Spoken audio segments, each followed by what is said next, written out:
Bismillahirrahmanirrahim. Assalamualaikum warahmatullahi wabarakatuh. Selamat pagi, siang, sore, atau malam, Mas Kevin, Mas Aditya, dan rekan-rekan semua.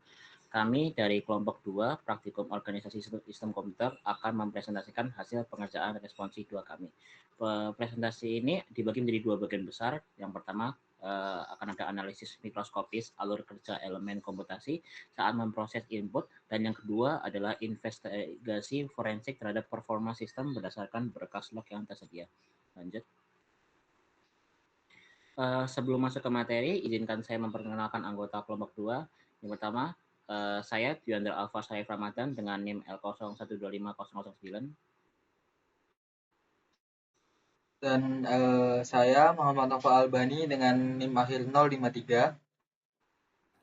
Saya Habibie Ramadan dengan NIM akhir 045. Oke, lanjut.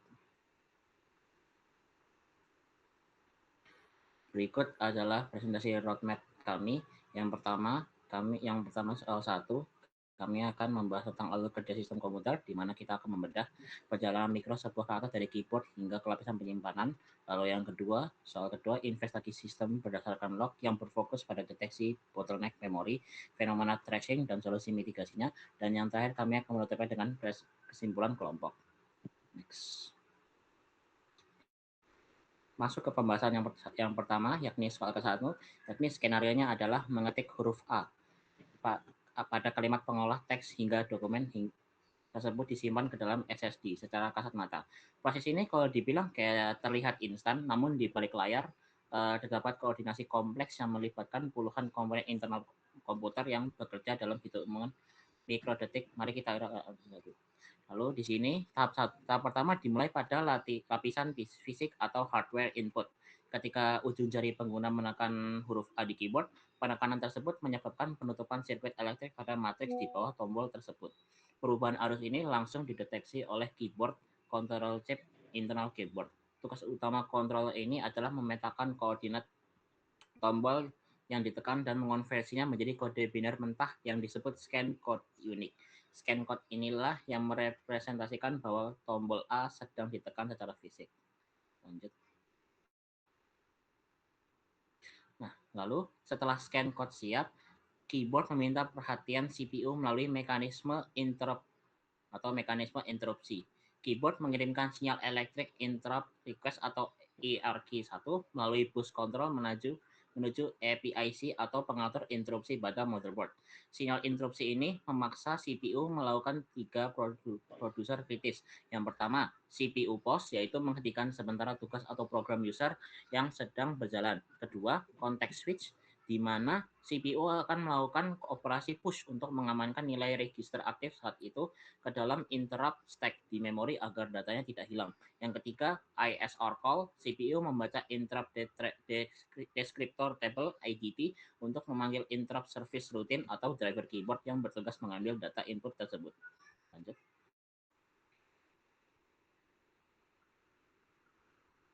Lalu di sini ada pemrosesan di dalam CPU-nya. Setelah instruksi dilayani, kita masuk ke inti pemrosesan di dalam CPU yang melibatkan arsitektur inti von Neumann, yaitu yang pertama ada control unit, CPU, ada register, dan ada ALU. Ketiga komponen ini bekerja secara simultan dan sinkron.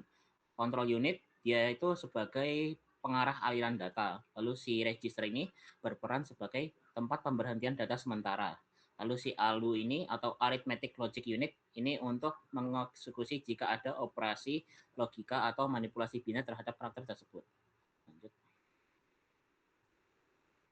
Nah, di control unit ini ide ini sebagai pusat komando atau kayak dia ini polisi lalu lintas data yang mengendalikan siklus instruksi komputer.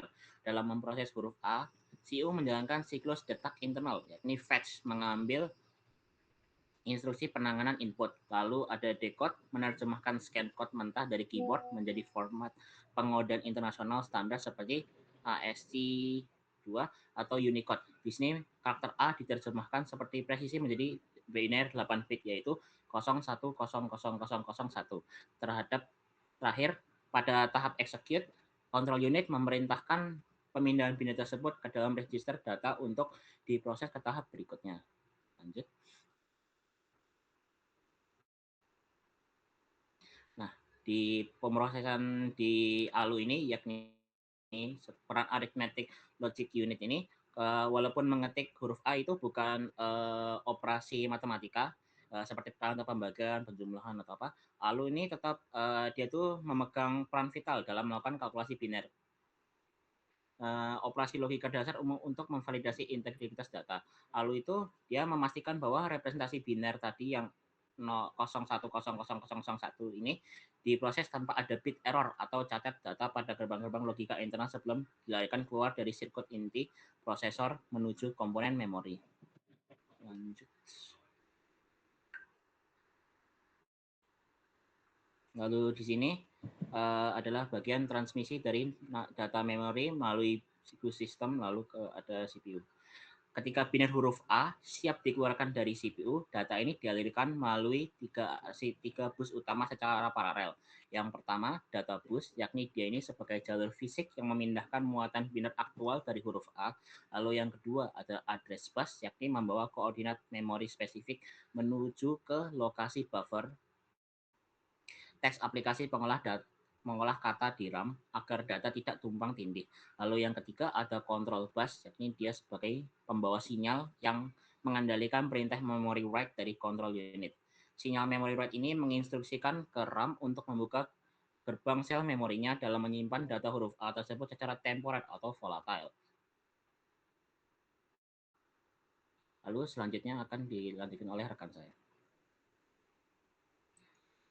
Baik, lalu setelah diproses oleh RAM, lalu di sini diteruskan prosesnya oleh OS atau operating system, sistem operasi. Nah, sistem operasi ini akan menerima karakter dari interrupt handler dan akan diteruskan kepada aplikasi yang sedang berjalan, bahwa ada karakter baru yang masuk.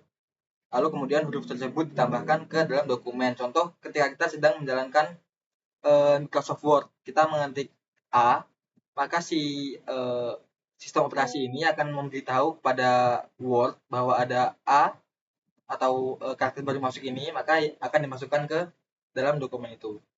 Lalu setelah itu dituliskan oleh driver perangkat yang berfungsi untuk setelah dari sistem operasi itu memanggil driver display yang sesuai agar karakter dapat dirender ke layar dan driver storage saat dokumen disimpan nantinya.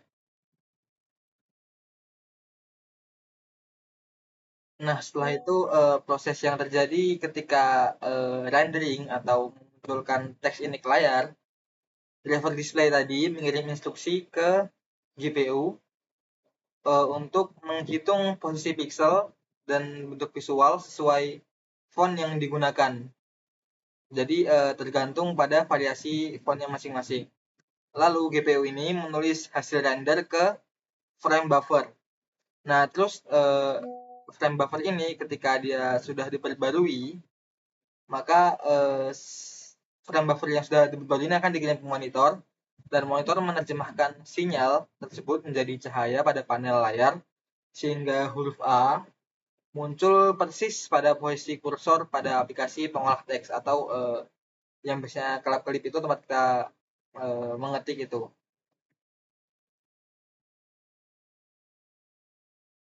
Nah, selanjutnya ketika si penulis ini ingin menyimpan atau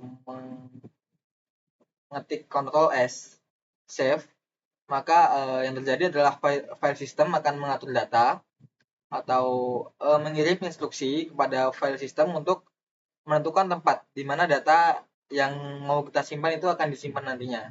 Contoh, kita taruh di drive C, lalu ada folder namanya tugas kuliah, dan kita perlu file di situ namanya labrak OSK. Lalu selanjutnya data akan ditulis di SSD. Nah, file system mengirim data kepada SSD dan data akan ditulis ke dalam memori flash. Dan begitulah tulisan dapat tersimpan. Oke. Next ke soal nomor. Selanjutnya di sini saya akan membahas soal nomor 2, yakni adalah mengenai investigasi sistem berdasarkan log. Next. Nah, jadi dari dalam soal itu disebutkan bahwa ada 4 file log yang bisa kita investigasi, dimulai dari boot log, terus ada CPU log, ada storage log, dan juga ada memory log. Next saja, kita langsung ke analisisnya. Jadi dalam komponen tersebut, kita bisa baca kalau dari komponen CPU-nya itu usage-nya 14%, temperaturnya 50 derajat, itu memiliki status normal. Dan untuk dari komponen penyimpanannya, yaitu storage, itu usage-nya 10%, terus health dari storage-nya itu masih bagus, dengan 0 write dan read error, yang artinya dari storage tersebut masih normal. Lalu selanjutnya ada RAM atau memori, yang mana itu hanya tersedia 120 MB. Terus swap room-nya itu sudah penuh sekitar 95%, dan terjadi page fault sebanyak 854.122 kali. Yang mana itu adalah indikasi bahwa RAM tersebut sedang bermasalah. Jadi karena CPU dan storage-nya itu menunjukkan kondisi normal, berarti kita langsung fokus saja ke subsistem memori atau RAM yang menunjukkan gejala yang signifikan. Next saja. Nah, kita identifikasi dari soal nomor A. Jadi komponen yang menjadi sumber masalah dari terjadinya bottleneck dari komputer ini itu dari RAM-nya yang mengalami kehabisan kapasitas atau out of memory. Dan untuk alasan teknis yang mendukungnya itu karena sisa RAM yang tersedia itu hanya 120 MB, yang mana itu terlalu kecil kapasitasnya untuk sistem operasi biar bisa berjalan di latar belakang dalam memori fisik. Jadi terus karena RAM-nya itu penuh, sistem terpaksa memindahkan data pasif ke area swap di penyimpanan sekunder, baik SSD ataupun HDD. Terus angka 95% itu menandakan bahwa memori virtualnya pun juga penuh gitu. Lalu tingginya angka page fault itu menunjukkan bahwa CPU-nya itu terus mencari data yang nggak ada di RAM. Jadi dia itu harus mencari ke swap space-nya lagi. Nah, karena 3 kondisi di atas itu, jadi bisa disimpulkan bisa memicu sistem respon time yang sangat lambat, teman-teman. Next.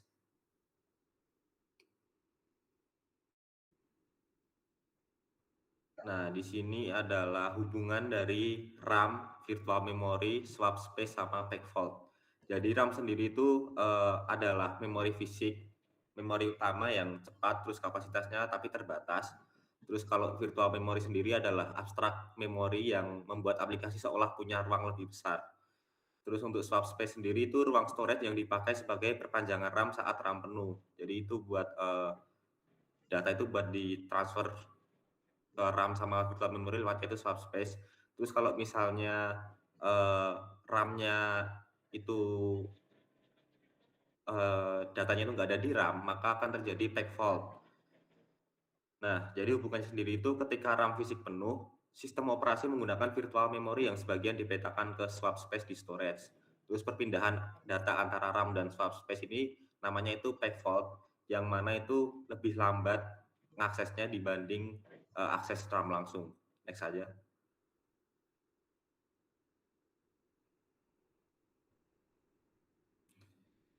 Terus untuk pertanyaan yang poin D, apakah sistem mengalami tracing? Sebelumnya itu definisi tracing sendiri itu adalah kondisi ketika sistem menghabiskan sebagian besar waktunya untuk swapping data antara RAM dan disk daripada proses nyatanya sendiri. Terus ini itu juga yang menyebabkan performa turun drastis pada komputer.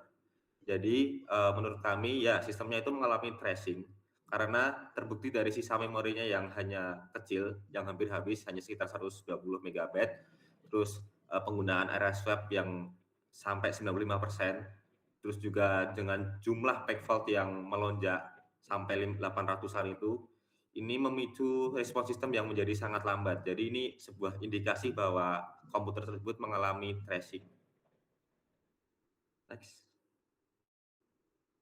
Nah, solusi kami yang akan kami usulkan itu ada 4. Yang pertama adalah menambah kapasitas RAM. Ini adalah solusi yang paling gampang karena dengan menambah modul RAM itu sangat signifikan mengurangi kebutuhan dari swapping itu sendiri, yang mana langsung menghilangkan akar masalahnya sebenarnya.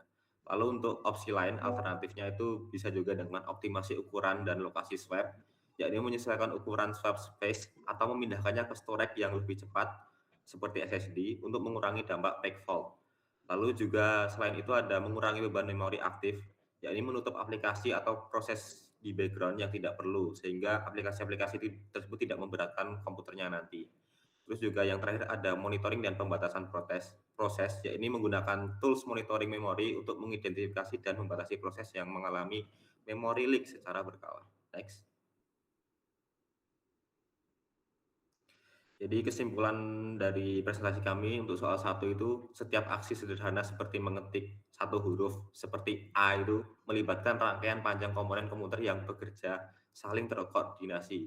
Bisa mulai dari input, interrupt, terus proses CPU, proses memori, sampai ke output dan penyimpanan. Dan untuk soal nomor 2 sendiri itu, analisis log menunjukkan bahwa RAM adalah sumber utama penurunan performa yang ditandai dengan swap usage dan peak fault yang tinggi, yang mana itu mengarah pada kondisi tracing yang dapat diatasi dengan penambahan RAM dan optimasi beban sistem. Oke, dan untuk sekian dari presentasi kelompok 2, jika ada kurang dan lebihnya mohon maaf. Untuk referensinya akan kami cantumkan di deskripsi YouTube nanti. Terima kasih.